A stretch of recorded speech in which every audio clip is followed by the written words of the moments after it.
Grew up in a Muslim environment, and we didn't talk very much about God because in my home God was far away and we had to be respectful of him. However, we never really talked to God, or it was not a personal God. We knew, all of us, that God had created us, there was a God, and if we did something wrong, he would punish us, and if we did something good, maybe or maybe not, he would reward us. One day I felt like I was unfairly punished by my mother. I didn't do anything wrong, and she asked me to go to the corner of the room after I was punished, and I didn't know. I just wanted to climb all the walls and everything, and I felt it was so unfair.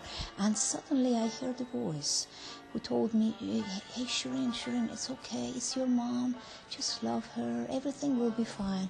And I started to hearing this voice, and I just felt peace. Just peace came over me, and I just forgot about all that punishment and everything. And I personally was used to call that voice my God, and my God was in the corner of the room. That was all I knew. Otherwise, my mom and dad's God, it was far away, and if we would do something wrong, he would come and punish us. So this was how I grew up. There were a lot of things happening around us in our country, and there was a revolution and everything, and I was in the middle of it. And therefore, for my own safety, they decided to send me to France to study and to finish up the high school and to go to university there. Somehow, miraculously, I ended up in a convent together with nuns and priests, and I was the only one who was not, who did not know Christ. And, I was just observing those people who were serving me, who had not done anything. I did not even pay them. I was living with them. They were preparing my meals like as if I was a princess, and they were talking to me. And, I really, that was the first time in my life, after, my parents who had given me the unconditional love. These people were first people who had given me unconditional love, and I could not understand that. And, I just wanted to know what was going on in their mind, in their heart and everything. And that was how I got to hear about Jesus. Not that they evangelized me, but that I myself, on the back of the convent, there was some meetings, and I asked to be in those meetings, and there they had Bible studies, and they were talking about Jesus and so on. Now, I did not know, as I looked at my dictionary, Jesus, for us, it looked like, I knew about him, he was a prophet. And at the end of the Bible study, they told me that Jesus was Son of God. And that did not really seem very intelligent to me. However, I looked at them, and they were mostly professors at universities, very highly educated people in those Bible studies and everything. So that made me even think more about maybe not everybody here is crazy. Maybe I should investigate more and to know more about Jesus. And, I put almost God to test, and at the start it was difficult for me to call God as Father, Jesus, Son of God, and so on. Nothing made sense to me, actually. But, because of the unconditional love that I was receiving every single day, although I was a naughty girl, I did lots of wrong things, and I did all the wrong things of the world, and still they were smiling and showing me grace, and they loved me. I thought, wow, even if my mother had been there, I would have received some punishment, and they don't even want to punish me. I mean, I was fascinated with them. I thought, wow, this is, I just have to find out about this mystery. And the more I got to know about Jesus and whatever he did, I was fascinated with him, with his character, and I wanted to become like him. My way of thinking was a little bit like Jesus. He had come to save the world. I want to do the same. I wanted to go and save the world. And I called Jesus as my favorite man. He was not really my God, but he was mostly my favorite man. And so this was how I had it until series of events and miracles happened where I was directed to Norway, north of Europe, and I ended up in a Lutheran church there, and I discovered more about Jesus there, and and the unconditional love. For me there, I converted to Christianity. However, for me it was just like changing religion. Still, I felt like I had not given my heart to Jesus. So because I always, my way of thinking was that I came from a society where they ignored women, where they disrespected women, where women were inferior. So by going and, just trying to become like Jesus and trying to do like other Christians, I could become a better person. Until I came to a point in my life where I had lots of problems, and I felt like there was no way out for me. As I was crying, and I didn't know whom to cry to, I had a cross in the corner of the room, I had the Bible, but it was there. And suddenly I fainted there, and I had a very, very strong vision. And this was, in that vision, I saw a man coming from that way, and he was dressed like, they showed Jesus dressed on the cross. And everybody had raised their hands, and I was in the third row.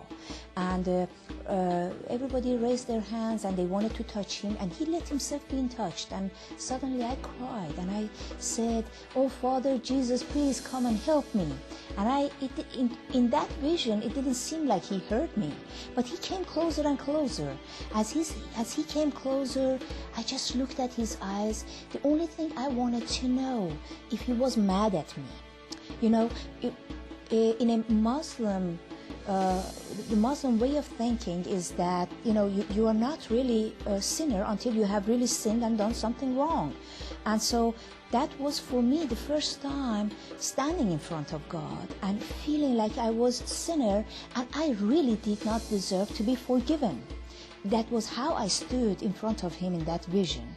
And I was just looking and seeking in his eyes if there was a way he could forgive me from what had happened. And I didn't know what had happened. However, can you forgive me in this situation? Is there any way out?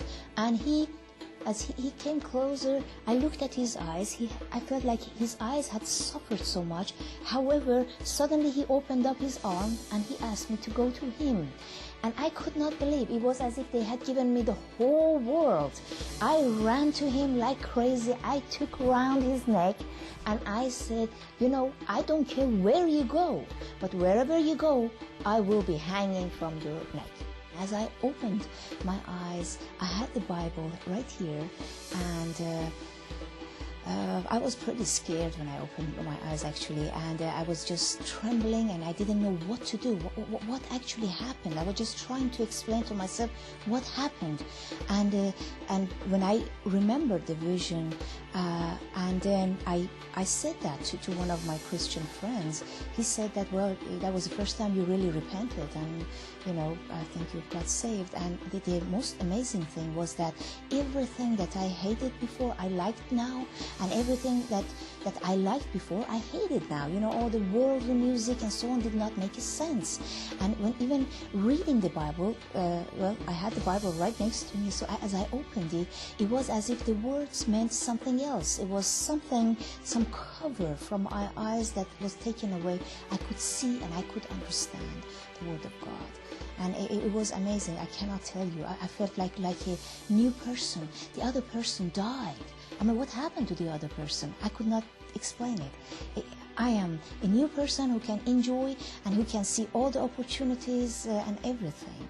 I remember the God at the corner of the room, the voice that was already talking to me then, the voice that was giving me peace. And they said that, God, will you give peace that is beyond our understanding? And suddenly, everything fall in the right place. Just I felt like, wow, so he was that and he did this. And it felt like a plan that he really wanted me to be saved. And in spite of the situations, he used every difficult situation to make himself known to me. And I'm very privileged to know Jesus today. This is a person that you can talk to, and you really want to have the Spirit of God in your life to guide you, because otherwise your life does not make sense at all. And you would want a God who empowers you. You would want a God who gives you wisdom. You really would want that, than a God who just sits there and observes you. Oh, you did this, so you're going to be punished. I'm not sure if you're going to heaven, or you're going to go to the opposite side. You would want a God who really give you unconditionally, abundantly His love. That's what you would want to have. I mean, it's not even to be compared with any religion or any type of faith. Understanding unconditional love was something very important.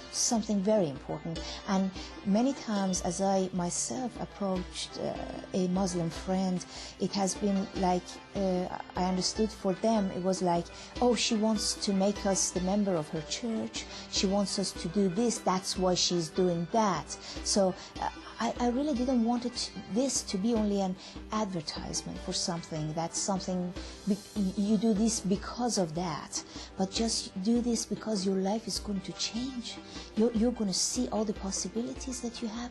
You're going to see God's plan for your life, the purpose of God for your life. You're going to enjoy your life. Even if you are in difficulties, you're going to have, you're going to see your possibilities. Even when the world around you thinks that everything is lost, you still see the light, because you have hope. You have the hope that is, and nobody can take that from you.